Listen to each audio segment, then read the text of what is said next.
Hey students, I'm going to start with Esperanza Rising. Hopefully you guys have your hard copy by now. You went to school to pick them up. If not, I'll send you some links on how you can read it online. And I'll be making videos for each book, each chapter. Each chapter is a different kind of fruit or vegetable. So the opening chapter is Las Uvas, the grapes. And it's 6 years later. So Papa handed Esperanza the knife. The short blade was curved like a scythe, its fat wooden handle fitting snugly in her palm. This job was usually reserved for the eldest son of a wealthy rancher, but since Esperanza was an only child and Papa's pride and glory, she was always given the honor. Last night she had watched Papa sharpen the knife back and forth across a stone, so she knew the tool was edged like a razor. Cuídate los dedos, said Papa. Watch your fingers. The August sun promised a dry afternoon in Aguascalientes, Mexico. Everyone who lived and worked on El Rancho de las Rosas was gathered at the edge of the field. Esperanza's family, the house servants in their long white aprons, the vaqueros already sitting on their horses, ready to ride out to the cattle, and 50 or 60 campesinos, straw hats in their hands, holding their own knives ready.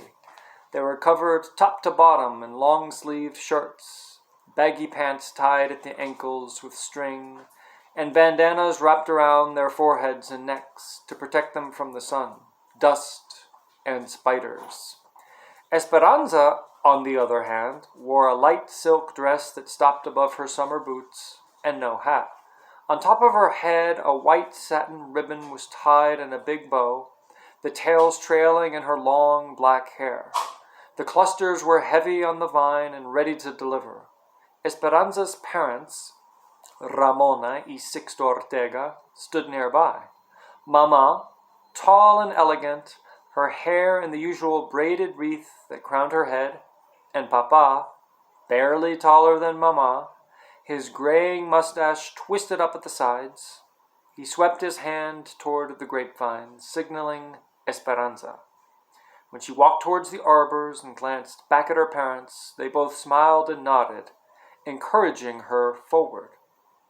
And when she reached the vine, she separated the leaves and carefully grasped a thick stem. She put the knife to it, and with a quick swipe, the heavy cluster of grapes dropped into her waiting hand. Esperanza walked back to Papa and handed him the fruit. Papa kissed it and held it up for all to see. La cosecha, said Papa. Harvest. Ole, ole! A cheer echoed around them. The campesinos, the field workers, spread out over the land and began the task of reaping the fields. Esperanza stood between Mama and Papa with her arms linked to theirs and admired the activity of the workers. Papi, this is my favorite time of year, she said, watching the brightly colored shirts of the workers slowly moving among the arbors. Wagons rattled back and forth from the fields to the big barns where the grapes would be stored until they went to the winery. Is the reason because when the picking is done, it will be someone's birthday and time for a big fiesta? Papa asked. Esperanza smiled, and when the grapes delivered their harvest, she always turned another year. This year she would be 13. The picking would take 3 weeks, and then, like every other year, Mama and Papa would host a fiesta for the harvest and for her birthday. Marisol Rodriguez, her best friend, would come with her family to celebrate. Her father was a fruit rancher, and they lived on the neighboring property. Even though their houses were acres apart, they met every Saturday beneath the holm oak on a rise between the two ranches. Her other friends, Chita and Bertina, would be at the party too, but they lived farther away and Esperanza didn't see them as often. Their classes at St. Francis didn't start again until after the harvest, and she couldn't wait to see them. When they were all together, they talked about one thing, their quinceañeras, the presentation parties they would have when they turned 15. They still had 2 more years to wait, but so much to discuss. the beautiful white gowns they would wear, the big celebrations where they would be presented, and the sons of the richest families who would dance with them. And after their quinceañeras, they would be old enough to be courted, marry, and become las patronas, the heads of their households, rising to the positions of their mothers before them. And Esperanza preferred to think, though, that she and her someday husband would live with Mama and Papa forever, because she couldn't imagine living anywhere other than El Rancho de las Rosas, or with any fewer servants, or without being surrounded by the people who adored her. It's very interesting writing so far.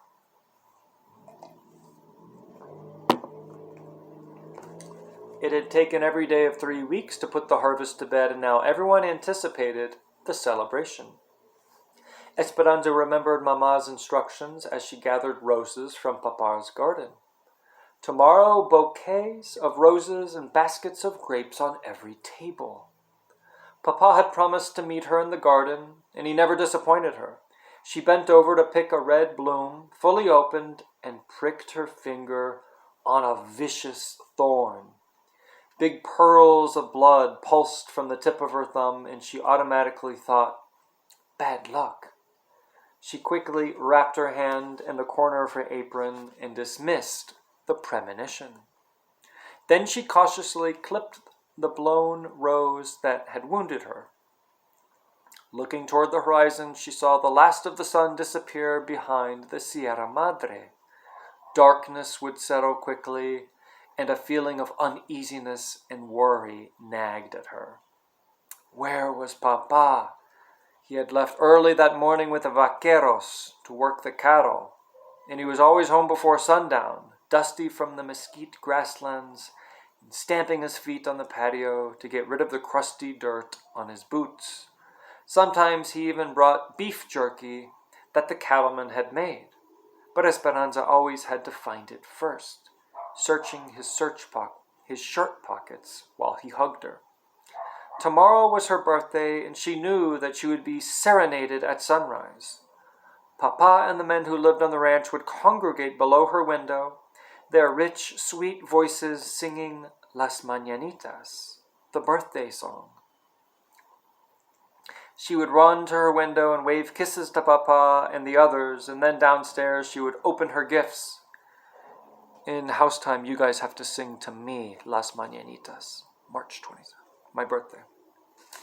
And she knew there would be a porcelain doll from Papa, and he had given her one every year since she was born, and Mama would give her something she had made, linens, camisoles, or blouses embroidered with her beautiful needlework.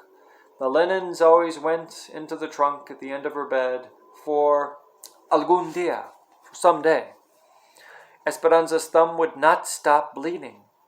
She picked up the basket of roses and hurried from the garden, stopping on the patio to rinse her hand in the stone fountain. As the water soothed her, she looked through the massive wooden gates that opened onto the thousands of acres of Papa's land. Esperanza strained her eyes to see a dust cloud.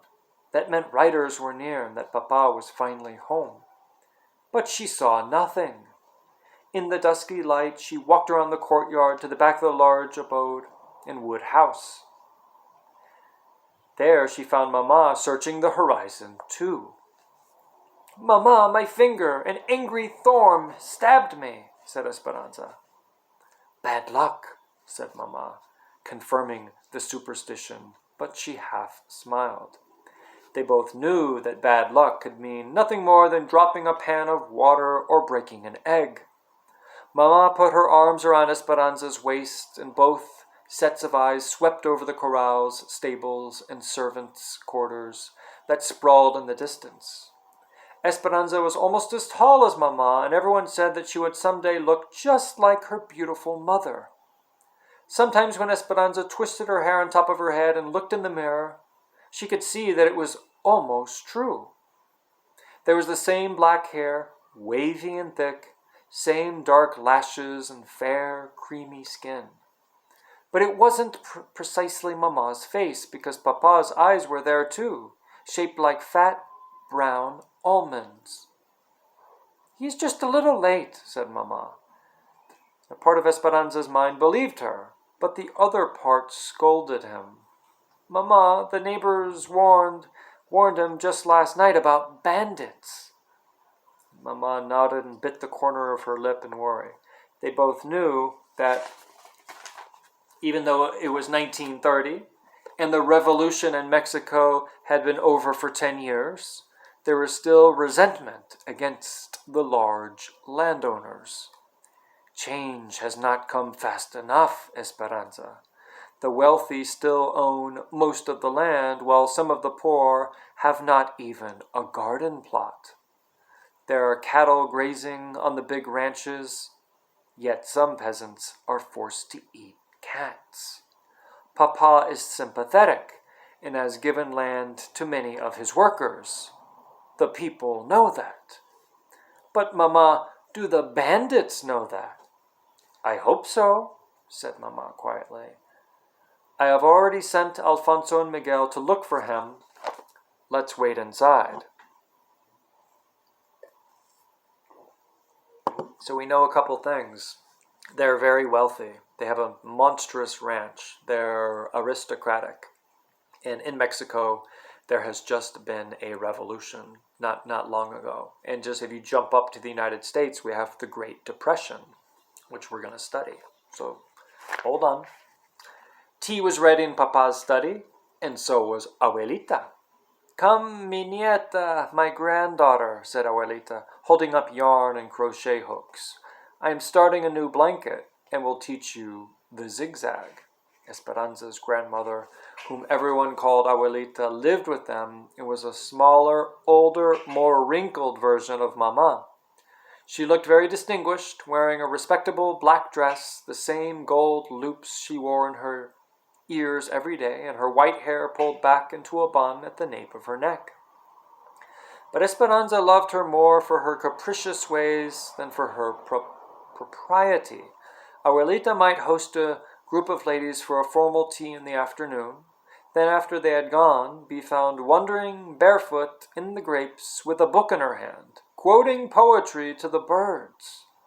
Although some things were always the same with Abuelita, a lace-edged handkerchief peeking out from beneath the sleeve of her dress, others were surprising. A flower in her hair, a beautiful stone in her pocket, or a philosophical saying salted into her conversation. When Abuelita walked into a room, everyone scrambled to make her comfortable.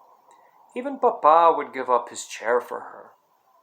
Esperanza complained, Must we always crochet to take our minds off of worry? She sat next to her grandmother anyway, smelling her ever-present aroma of garlic, face powder, and peppermint. What happened to your finger? Asked Abuelita. A big thorn, said Esperanza. Abuelita nodded and said thoughtfully, No hay rosa sin espinas. There is no rose without thorns. Esperanza smiled, knowing that Abuelita wasn't talking about the flowers at all, but that there was no life without difficulties. She watched the silver crochet needle dance back and forth in her grandmother's hand. When a strand of hair fell into her lap, Abuelita picked it up and held it, and against the yarn and stitched it into the blanket. Esperanza, in this way, my love and good wishes will be in the blanket forever. Now watch. 10 stitches to the top of the mountain, add 1 stitch. 9 stitches down to the bottom of the valley, skip 1. Esperanza picked up her own crochet needle and copied Abuelita's movements and then looked at her own crocheting. The tops of her mountains were lopsided and the bottoms of her valleys were all bunched up. Abuelita smiled, reached over, and pulled the yarn, unraveling all of Esperanza's rows. Do not be afraid to start over, she said. Esperanza sighed and began again with 10 stitches. Softly humming, Hortensia, the housekeeper, came in with a plate full of small sandwiches. She offered one to Mama. No, thank you, said Mama. Hortensia set the tray down and brought a shawl and wrapped it protectively around Mama's shoulders. Esperanza couldn't remember a time when Hortensia had not taken care of them. She was a Zapotec Indian from Oaxaca, with a short, solid figure and blue-black hair and a braid down her back. Esperanza watched the two women look out into the dark and couldn't help but think that Hortensia was almost the opposite of Mama. "Don't worry so much," said Hortensia. "Alfonso and Miguel will find him." Alfonso, Hortensia's husband, was el jefe, the boss, of all the field workers, and Papa's compañero, his close friend and companion. He had the same dark skin and small stature as Hortensia, and Esperanza thought his round eyes, long eyelids, and droopy mustache made him look like a forlorn puppy. He was anything but sad, though.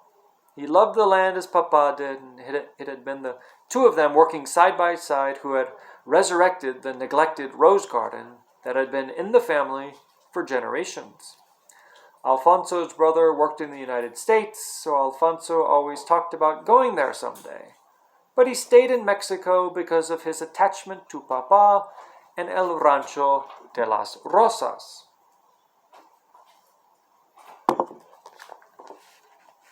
Miguel and Alfonso and Hortensia's son, and he and Esperanza had played together since they were babies.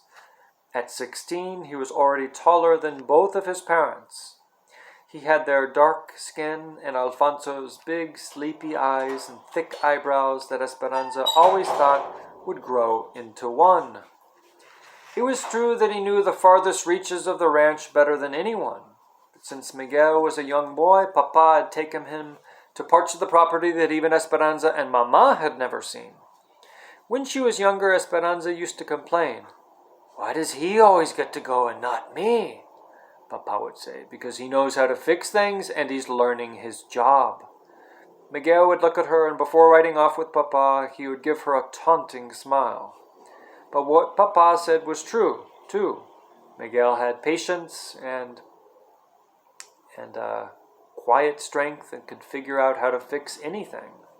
Plows and tractors, especially anything with a motor. Several years ago, when Esperanza was still a young girl, Mama and Papa had been discussing boys from good families, whom Esperanza should meet someday. She couldn't imagine being matched with someone she had never met, so she announced, "I'm going to marry Miguel." Mama had laughed at her and said, "You will feel differently as you get older." "No, I won't," Esperanza had said stubbornly. But now that she was a young woman, she understood that Miguel was the housekeeper's son, and she was the ranch owner's daughter, and between them ran a deep river. Esperanza stood on one side, and Miguel stood on the other, and the river could never be crossed. In a moment of self-importance, Esperanza had told all of this to Miguel. Since then, he had spoken only a few words to her. When their paths crossed, he nodded and said politely, "Mi reina," my queen, but nothing more. There was no teasing or laughing or talking about every little thing. Esperanza pretended not to care, though she secretly wished she had never told Miguel about the river. Distracted, Mama paced at the window, each step making a hollow tapping sound on the tile floor. Hortensia lit the lamps. The minutes passed into hours. "I hear riders," said Mama, and she ran for the door. But it was only Tio Luis and Tio Marco, Papa's older stepbrothers. Tio Luis was the bank president, and Tio Marco was the mayor of the town. Esperanza didn't care how important they were because she did not like them. They were serious and gloomy and always held their chins too high. Tio Luis was the eldest, and Tio Marco, who was a few years younger and not as smart, always followed his older brother's lead like un burro, a donkey. Even though Tio Marco was the mayor, he did everything Tio Luis had told him to do. They were both tall and skinny, with tiny mustaches and white beards on just the tips of their chins. Esperanza could tell that Mama did not like them either. She was always polite because they were Papa's family. Mama had even hosted parties for Tio Marco when he ran for mayor. Neither had ever married, and Papa said it was because they loved money and power more than people. Esperanza thought it was because they looked like two underfed billy goats. "Ramona," said Tia Luis, "we may have bad news. One of the vaqueros brought this to us." He handed Papa's silver belt buckle, the only one of its kind, engraved with the brand of the ranch. Mama's face whitened. She examined it, turning it over and over in her hand. "It may mean nothing," she said. Then, ignoring them, she turned toward the window and began pacing again, still clutching the belt buckle. "We will wait with you in your time of need," said Tio Luis. And as he passed Esperanza, he patted her shoulder and gave it a gentle squeeze. Esperanza stared after him.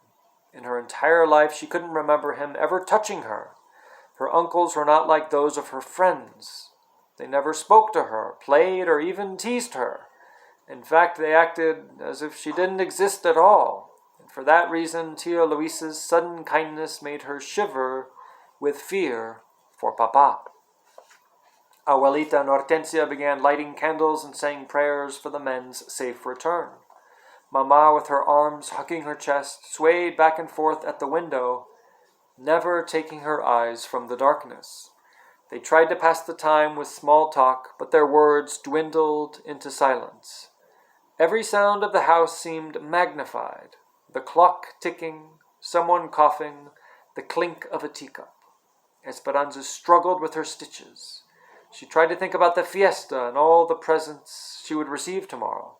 She tried to think of the bouquets of roses and baskets of grapes on every table. She tried to think of Marisol and the other girls giggling and telling stories. But those thoughts would only stay in her mind for a moment before transforming into worry, because she couldn't ignore the throbbing soreness in her thumb where the thorn had left its unlucky mark. It wasn't until the candelabra held nothing but short stubs of tallow that Mama finally said, "I see a lantern. Someone is coming." They hurried to the courtyard and watched a distant light, a small beacon of hope swaying in the darkness. The wagon came into view. Alfonso held the reins and Miguel the lantern. When the wagon stopped, Esperanza could see a body in back, completely covered with a blanket. "Where's Papa?" she cried. Miguel hung his head. Alfonso didn't say a word, but tears running down round his cheeks confirmed the worst. Mama fainted. Abuelita and Hortensia ran to her side. Esperanza felt her heart drop. A noise came from her mouth, and slowly her first breath of grief grew into a tormented cry. She fell to her knees and sank into a dark hole of despair and disbelief. It's the end of the chapter. So the premonition that kind of was when she pricked her finger, blood came out, they kept saying bad luck, and bad luck it was. So that's the end of Las Uvas. Thanks for listening, guys. Stay tuned for the next chapter.